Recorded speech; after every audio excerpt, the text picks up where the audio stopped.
आपल्यासोबत पोहरादेवी धर्मपीठाचे महंत सुनील महाराज आहे. तुमचे खासदार, तुमच्या मतदारसंघातील जे खासदार आहे भावना गवळी, यांना आयकर विभागाची नोटीस आलेली आहे एका प्रकरणासंदर्भात.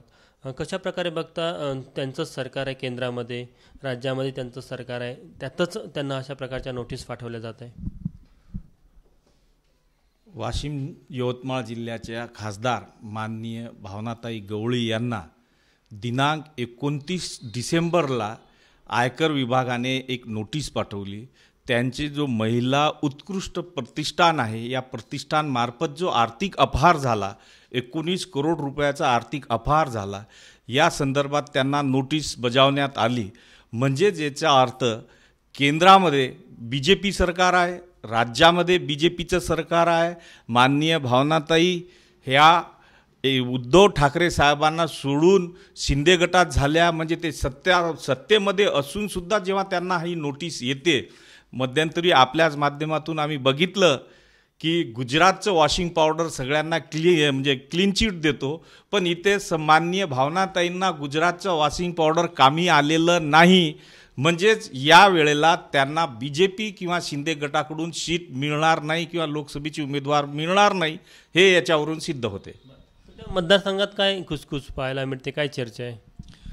संपूर्ण मतदारसंघामध्ये, यवतमाळ वाशिम लोकसभा मतदारसंघामध्ये एक मानसिकता झालेली आहे की यवतमाळ वाशिम मतदारसंघ हा बंजारा बहुल आहे.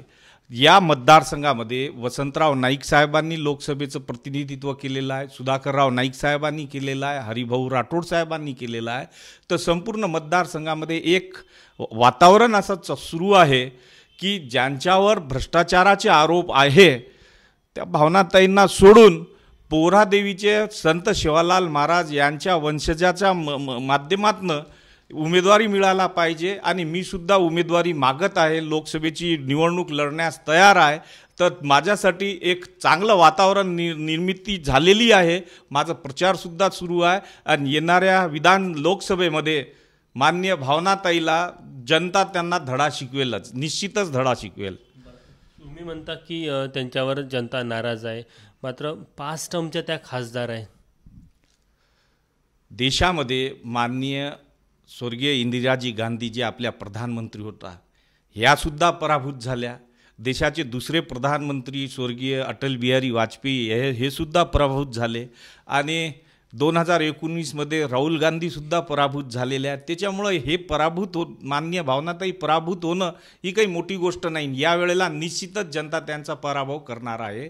आणि विशेष माननीय उद्धव ठाकरे साहेबांशी जी गद्दारी केलेली आहे, ती गद्दारी जनता त्यांना या लोकसभेमध्ये पराभूत करून त्यांना धडा शिकून त्यांची जागा दाखवेल.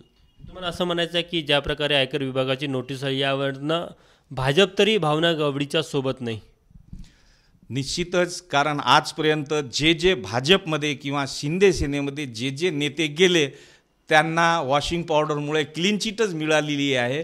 परंतु माननीय भावनाताई गेल्यानंतरही, खासदार असूनही त्यांना आत्ता 29 तारखेला नोटीस आली. म्हणजे भाजपच्या किंवा शिंदे सेनेच्या मनामध्ये ती नाही आणि त्यांना तिकीट देण्याची इच्छासुद्धा यांची दिसत नाही. या माध्यमातून यांना डावलून नवीन कोणताही उमेदवार देण्याची त्यांची मानसिकता दिसत आहे. ज्या प्रकारे भावना गवळी यांच्यावर भ्रष्टाचाराचे आरोप झाले, ईडीची चौकशी झाली, आता आयकर विभागाचे नोटीस आले, त्यामुळे या भ्रष्टाचाराच्या प्रकरणांमुळे त्याचा फटका बसेल त्यांना असं वाटतं तुम्हाला, आणि तुम्हाला त्याचा फायदा होईल? निश्चितच भ्रष्टाचाराचे आरोप झाले, ईडीची नोटीस आली, त्यानंतर आता इन्कम टॅक्सची नोटीस आली. पूर्ण यवतमाळ वाशिम लोकसभा मतदारसंघामध्ये सध्या अँटी इन्कम्बन्सी सुरू आहे. आणि या अँटी इन्कम्बन्सीमुळे आणि जनता ते कोणत्याच संपर्कात राहत नाही, जनतेचे कामं करत नाही, विकास कामामध्ये सुद्धा त्यांचं लक्ष नाही. आणि म्हणून या वेळेला त्यांचा पराभवसुद्धा निश्चित आहे. आणि मायबाप जनता यांच्या सहकार्याने निश्चितच माझासुद्धा विजय होणार आहे. तुम्ही म्हणता तुमचा विजय होईल, पण पोहरादेवी शक्तीपीठ म्हणा किंवा बंजारा समाज तुमच्यासोबत आहे? निश्चित. बंजारा समाजाची काशी पोहरादेवी या धर्मपीठाचा मी महंत आहे. जगद्गुरू संत सेवालाल महाराज यांचा मी 5व्या पिढीचा वंशज आहे. आणि बंजारा समाजाची एक मानसिकता झाली की आजपर्यंत आपण नेत्यांना परखलं, प्रत्येक नेत्यांना आपण साथ दिली. या वेळेला जसं राजस्थानमध्ये महंत निवडून आले, 7 महंत निवडून आले, MP मध्ये आता महंत निवडून आले, तर महाराष्ट्रात सुद्धा महंतांना पुढे करून त्यांना आपण लोकसभेमध्ये विजयी करू असं जनतेने एक ठाम निर्णय घेतलेला आहे. एक शेवटला प्रश्न, तुम्ही ज्या बंजारा समाजातनं येतात त्याच बंजारा समाजातनं संजय राठोड पण येतात, त्यांच्याबद्दल पोहरादेवी शक्तिपीठ किंवा बंजारा समाजामध्ये काय मत आहे? माननीय संजय राठोड हे एकटेच बंजारा समाजाचे नेते नाही, त्यापूर्वी बंजारा समाजाचे खरे नेतृत्व ज्यांनी केलेलं आहे, जे हरित क्रांतीचे प्रणेते वसंतरावजी नाईक साहेब, त्यानंतर जलक्रांतीचे प्रणेते सुधाकरराव नाईक साहेब यांनी पूर्ण राज्याचं बंजारा समाजाचं नेतृत्व केलेलं आहे, बहुजन समाजाचं नेतृत्व केलेलं आहे.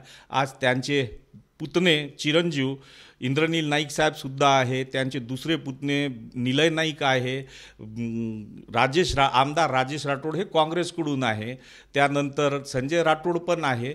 पण यांना बाजूला ठेवून बंजारा समाज एक अशी मानसिकता झालेली आहे की हेच का, यांना सोडून नेहमी हेच, आणि यांच्या नंतर बंजारा समाजात दुसरा नेतृत्व तयार झालेलं नाही.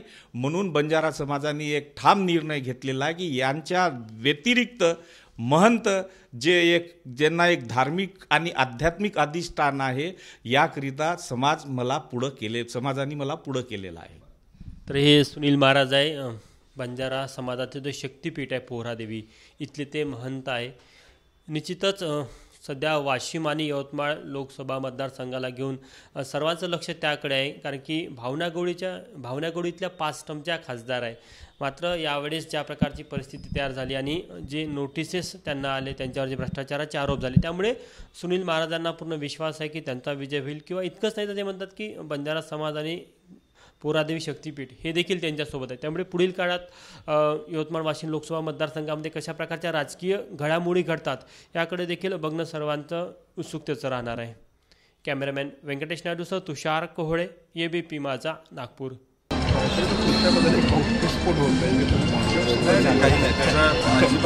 मी त्याला उत्तर देणं म्हणजे त्यांना मोठं केल्यासारखं.